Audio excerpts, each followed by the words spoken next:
एक श्रापित किले की कहानी सुनी है? राजस्थान के रेगिस्तान में खड़ा किला, जिसे कहते हैं काली हवेली, छुपा है अनसुलझे रहस्यों के दरमियान।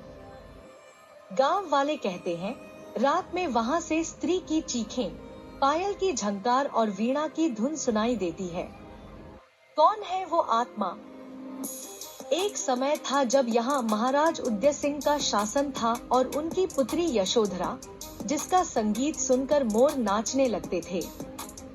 लेकिन यशोधरा एक सोने के पिंजरे में कैद पंछी की तरह जी रही थी।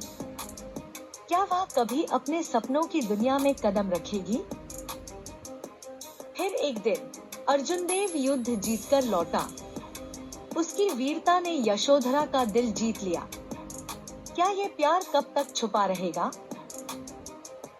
चोरी छिपे दोनों मिलने लगे। यशोधरा अपनी वीणा पर उसके लिए मधुर धुनें बनाती। प्रेम का सफर शुरू हुआ।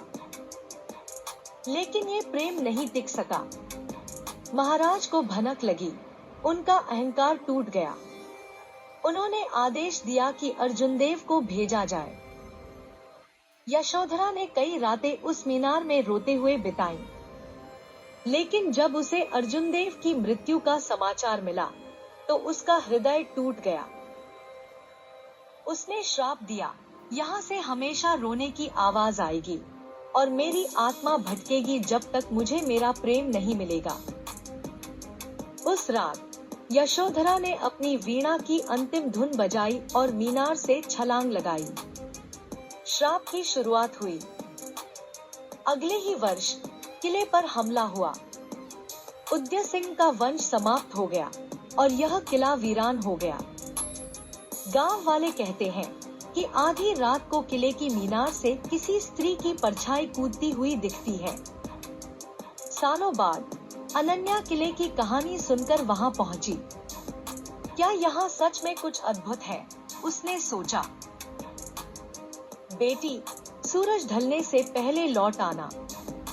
राजकुमारी की आत्मा से कोई नहीं बच सकता, उन्होंने चेताया। अनन्या ने किले के अंधेरे गलियारों में कदम रखा, नोट्स बनाने लगी।